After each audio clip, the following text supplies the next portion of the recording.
नमस्कार। आकाशवाणी से विश्व दर्पण के साथ मैं मुनीश शर्मा।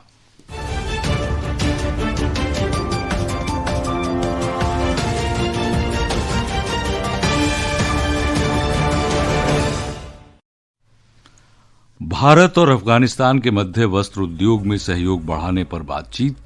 डीजीसीए ने इथियोपिया की ज्वालामुखी राख भारत पहुंचने के कारण विमानन कंपनियों से ज्वालामुखी की राख से प्रभावित इलाकों से बचने को कहा।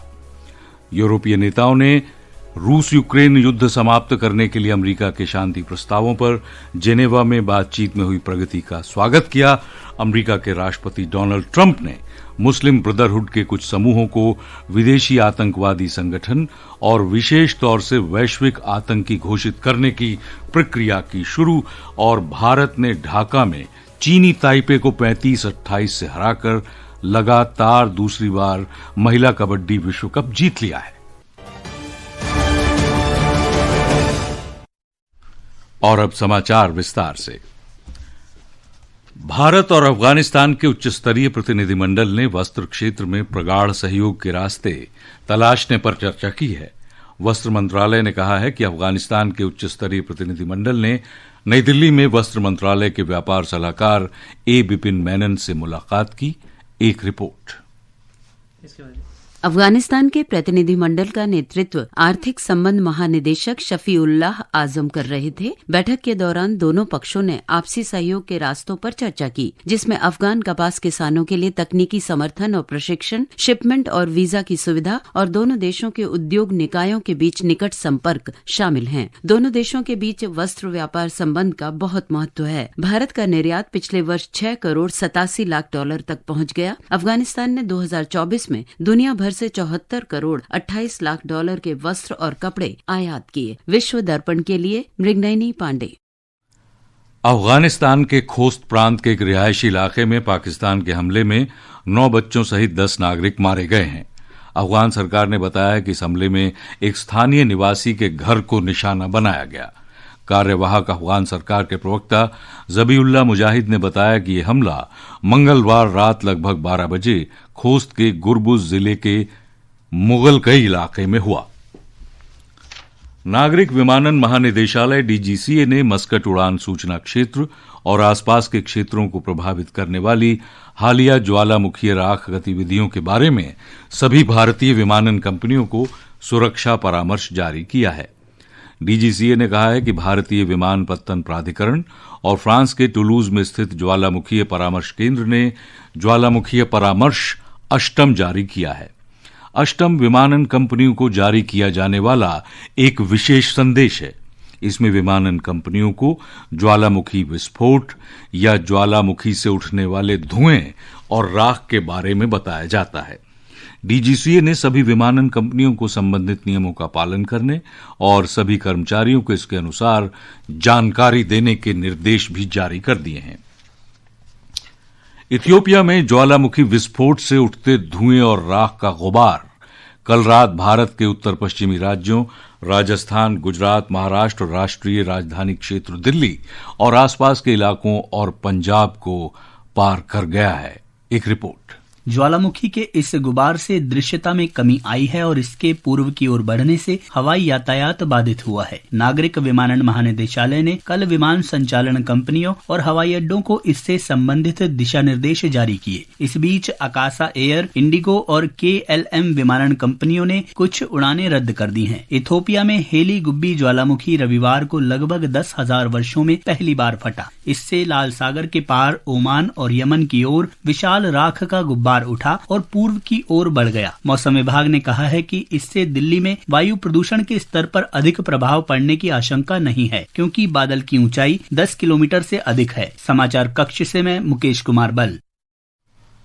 यूरोप के नेताओं ने रूस यूक्रेन युद्ध समाप्त करने के लिए अमेरिका के शांति प्रस्तावों पर जेनेवा वार्ता में प्रगति का स्वागत किया है। कल स्विट्जरलैंड में आयोजित बैठक में अमेरिका के 28 सूत्रीय शांति प्रस्ताव पर चर्चा हुई। रूस की मांगों का भारी समर्थन करने के कारण इस प्रस्ताव ने यूक्रेन और यूरोप में राजधानियों में चिंता बढ़ा दी है। फिनलैंड के राष्ट्रपति अलेक्जेंडर स्टब ने सोशल मीडिया पोस्ट में कहा है कि वार्ता से एक कदम आगे बढ़ा है, लेकिन अब भी कुछ बड़े मुद्दे हैं जिनका समाधान बाकी है। मीडिया से बातचीत में श्री वाडेफुल ने कहा कि यूरोप अथवा नाटो से संबंधित सभी मुद्दों को इस योजना से हटा दिया गया है, जो कल हासिल की गई एक निर्णायक सफलता है। अमेरिका के विदेश मंत्री मार्को रूबियो ने कहा कि वार्ता सार्थक रही और उन्होंने आशा व्यक्त की कि इसके सकारात्मक परिणाम निकलेंगे। विश्व दर्पण समाचार आकाशवाणी से प्रसारित किए जा रहे हैं।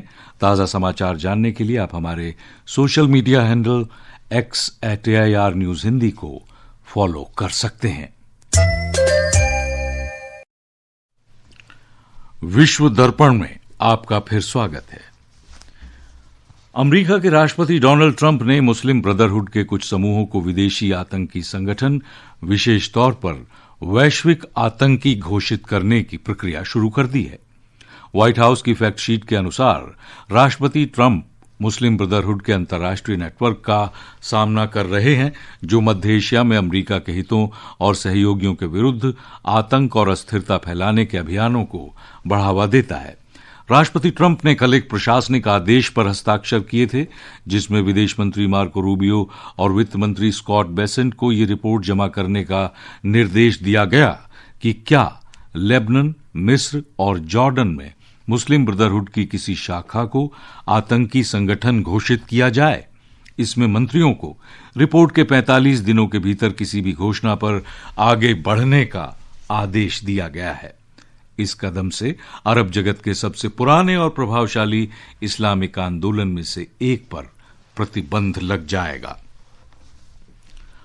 अमेरिका के राष्ट्रपति डोनाल्ड ट्रंप ने कहा है कि वो चीन के राष्ट्रपति शी जिनपिंग के निमंत्रण पर अप्रैल में चीन जाएंगे। एक सोशल मीडिया पोस्ट में उन्होंने दोनों के बीच फोन पर बातचीत के बाद ये घोषणा की।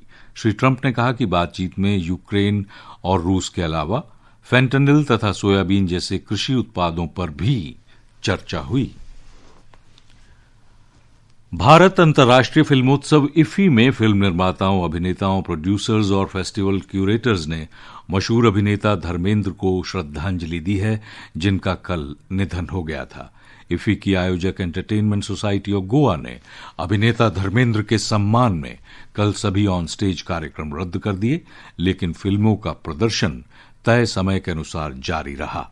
एक रिपोर्ट।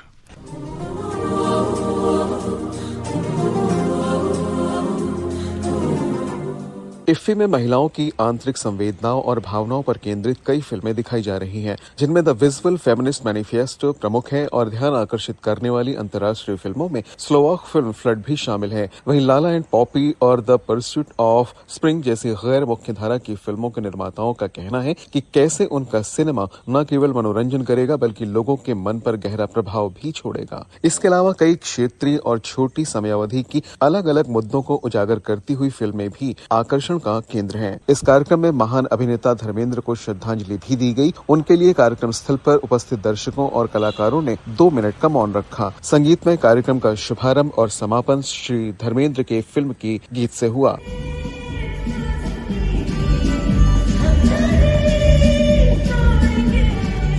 आदर्श और सायरा के साथ निखिल कुमार, आकाशवाणी समाचार पणजी, गोवा।